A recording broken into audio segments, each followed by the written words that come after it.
Anyway, sex selection is a tricky business. Now, why don't we have more women as guests on QI? You may well ask. Oh, I know this. No, say That's so together. female. No, up to you. Is it because women are just not funny? Yeah. No, that's right. But we're good at other things. We're good at raising kittens and knitting cakes. Yeah. I've heard this a lot. I've heard that women aren't funny, and I think there's a truth in this. I think that there is a scientific, possibly, relationship between a sense of humour and the male sex organ. People are always laughing at mine. Yeah, well, there you are.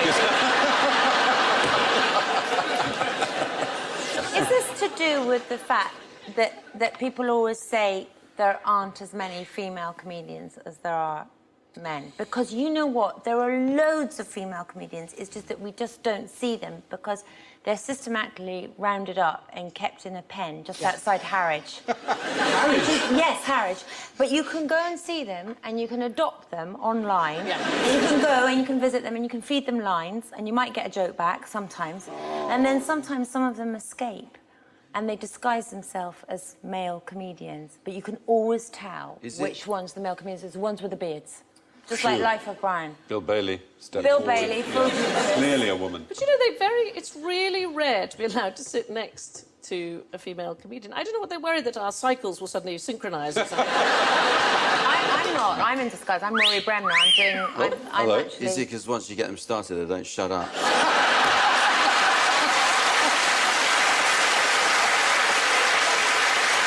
Whoa.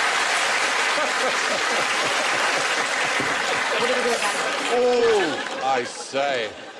But recent studies appear to have shown an interesting thing, which is that women laugh more, but they laugh less at women. Women laugh more at men. Audiences generally laugh more at men, but women themselves do more laughing. I don't know. I suppose men are more willing to make prats of themselves. Yes, I think there is an element to that. I mean, the really, truly great female comedians, of course, do make prats of themselves. Lucille Ball, people like that. And there's a strange division that girls have either got to be sort of fey and look slightly stupid, or they can be like myself, not terribly attractive, wear a pink jacket and go. No, but I mean, there's an interesting thing about if you think about the kind of Goldie Hawn, for example, where played ditzy and is one of the most successful Hollywood producers of all time. Yes, very smart. But played stupid, yeah. But just as Sandy says, as a woman, they want to sort of categorise you more. Yes. The men and the women. What is she doing here? Is she doing the fat man-hater thing? Is she doing the fake? Certainly, in the early days, the sort of modern stand-up movement, when it started in the 80s, almost all female comedians, their subject was being a woman.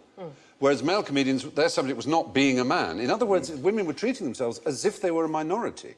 When in fact, they're 51% of the population. Women don't have the history in comedy, you know, in the era of the great silent comics. We were all being tied to railway tracks while they were all being, you know, hanging happy from... days. But There was, I think it was Germaine Greer who said there are only two things that women don't do as well as men, and that's design dresses and cook. Which is kind of an amusing thing, that actually almost all the great chefs are men and all the great couturiers are men, and yet the one thing we used to think about women is, oh, you know, put them in the kitchen and make them design dresses.